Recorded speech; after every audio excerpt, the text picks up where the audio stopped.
Ang dami ng pinagbalatan, oh. Yung itlog na naman na isa. Yun na naman nila. Hindi ko muna sila titignan mga katunying. Hindi ko muna sila guguluhin. Ayan, yung itlog na ano, yung itlog na lumayo, lalapit lang natin. Hindi ko alam kung ilan na yung ano. Hindi ko alam kung ilan na yung napisa. Surprise na lang mga katunying. Siyempre, sarado na natin. Ilak natin yung doorbell natin. Yan. Pangmalakasang doorbell. Ay, doorknob pala yun. Sabi pala ni Dea mga katunying, kasi itong manok na to ay ano kami, parang sosyo kami.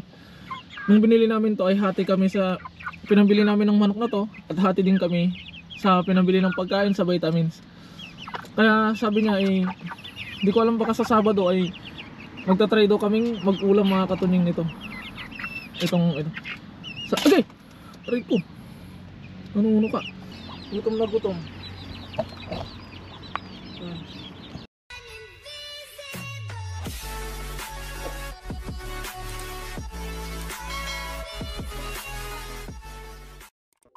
What is up mga katunying? Another day, another vlog. At syempre, welcome back sa ating YouTube channel. At magandang umaga sa inyong lahat mga katunying.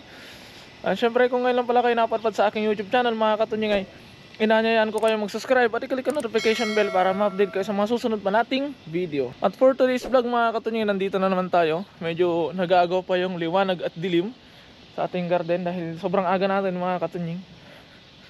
May mga mission tayong dapat tapusin ngayong umaga. So syempre, ang ating daily routine ang ating gagawin. Kaya ayun. At ngayon ay last day na naman ng trabaho mga katunying. I-check natin yung ating mga alaga, yung mga pato natin, yung mga manok natin, kung kumusta sila. Magpapakain tayo, magbibigay tayo ng tubig. At ngayon ay meron akong planong gawin, yung maglalagay tayo ng harang doon mga katunying. Kaya tara, pasukin natin muna yung kulungan ng pato. SG, tingnan muna natin yung kulungan ng pato mga katunying. Tapos titingnan natin kung anong pwede natin gawin doon sa para hindi siya makalabas-labas, or hindi makapunta yung barako natin doon sa kulungan nila. So yun, tayo. Kaya kuha tayo ng pangsarado mga katunying. Pero bago natin sarado, magpapakain muna tayo ng manok. Kaya sara muna natin yung ating pinto. Lalagyan ko siya ng ganito mga katunying, pero single lang ilalagay natin. Siyempre, sarado na natin. Ilak natin yung doorbell natin. Yan. Pangmalakasang doorbell. Ay, doorknob pala yun. Siyempre, kukumusta natin yung ating mga manok. Hey! How are you guys? Sa awa naman ng Diyos mga katunying, lahat sila malalakas. Malalakas ang loob. Charot. Lahat naman sila walang mahina. Lahat sila naman ay malakas. Ayan. Tapos dun yung kabila. Sabi pala ni Dea mga katunying, kasi itong manok na to ay ano kami, parang sosyo kami. Nung binili namin to ay hati kami sa pinabili namin ng manok na to, at hati din kami sa pinabili ng pagkain sa vitamins. Kaya sabi niya ay hindi ko alam, baka sa Sabado ay magta-try daw kaming mag-ulam mga katunying nito. Ito. Okay. Aray ko. Ano ka? Ba't kasi nilulusot yung kamay eh? Magulang daw kami nito, magluluto kami. Pero hindi ko alam kung anong luto yung gusto niya, dahil kapag nagkakati kami ng manok ay siya yung nagluluto. Dahil kapag tayo nagluto mga katunying, hindi siya makakakain. Gawa ng yung pinaglulutuan natin ay pinaglulutuan daw ng baboy, at base sa kanilang relihiyon ay bawal daw yun. Kaya syempre wala tayong magagawa, irerespeto natin yung sa kanila mga katunying. Kaya ang ginagawa na lang namin ay siya na lang yung pinagluluto, siya na lang yung nagluluto, tapos binibigyan na lang tayo. Kaya magpapakain na tayo mga katunying.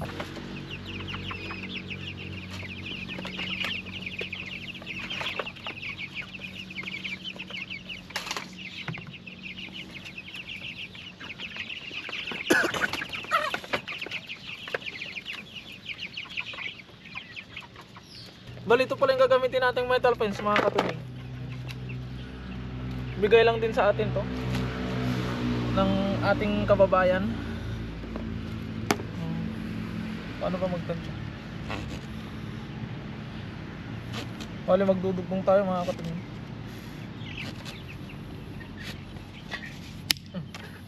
Ako, grabe namang tansya yan. Laki ah.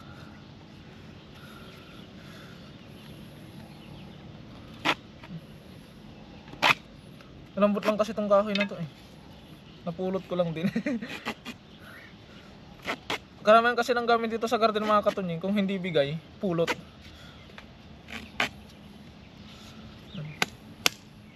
Pero binibigyan tayo, edi tanggapin natin mga katunying kasi para hindi na tayo bumili pa. Kaysa sa bibili pa tayo. Paano kaya gagawin ko dito? Ang dugtong.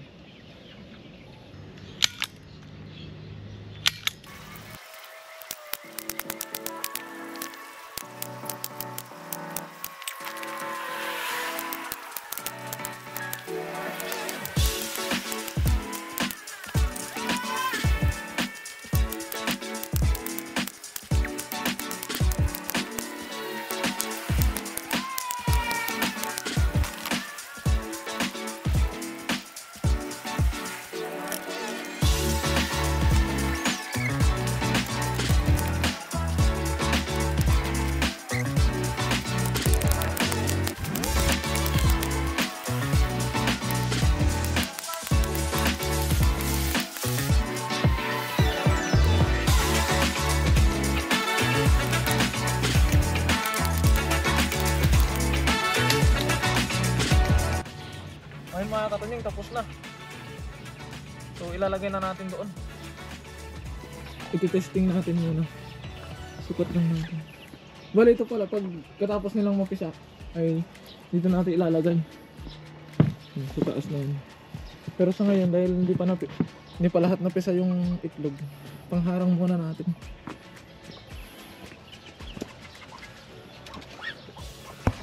What? Ikot po kasi. Hindi makakabig. Sobra siya.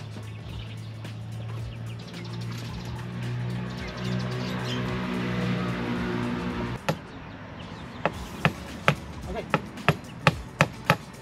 Bali disabit lang para makakatong yung gagawin natin. Sa ibang pako.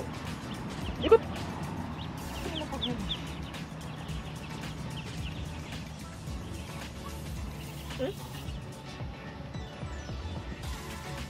Oh, ito pala. Olyaanin.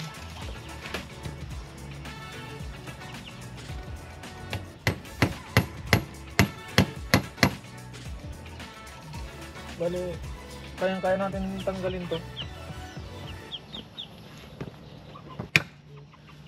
Temporary lang naman to mga katunying.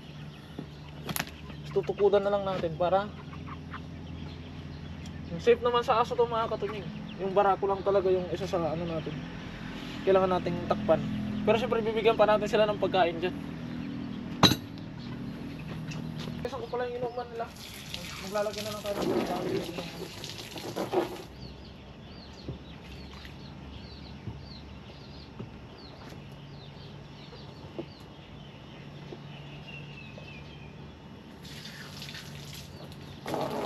Bale hindi pala ako nag-stock ng maraming tubig dito mga katunying para hindi sila bumaho.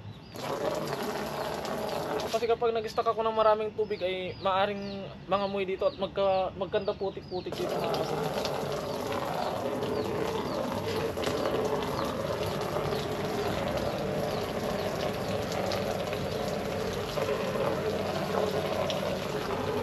Sabi din pala sa akin mga katunying, basahin ko daw yung feeds para lumambot daw. Tuloy natin.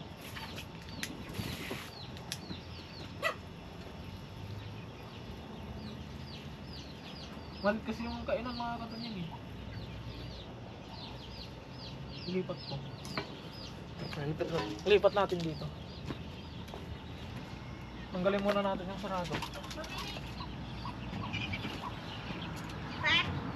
I don't know. Ay nulok.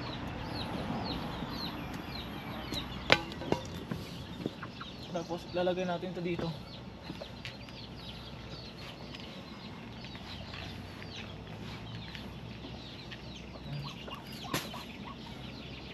Sige, tidak ada. Inside.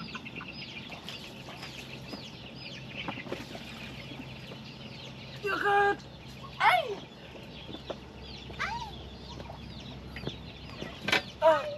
Tapos yung tubig. Hindi natin sila ng tubig. Ah! Wow, big tomato. I want it. Hungry to? Gutom na gutom yung nanay mga katunying. Tingnan nyo. May tubig dito, kung gusto mo ng tubig, uminom ka. Hindi muna natin guguluhin yung mga sisiw mga katunying para surprise kung ilan ang magiging sisiw niya. So ngayon, grabe, putik-putik na tayo, hindi pa tayo nakakapasok ng trabaho. Kaya yun mga katunying, magliligpit na ako dahil oras na naman ang trabaho natin. Kaya yun mga katunying, hanggang dito na lamang muna. At maraming salamat sa walang sawa niyong pagsuporta sa akin at sa aking mga nakakasama. Mag-ingat po kayo palagi and God bless po. Bye bye.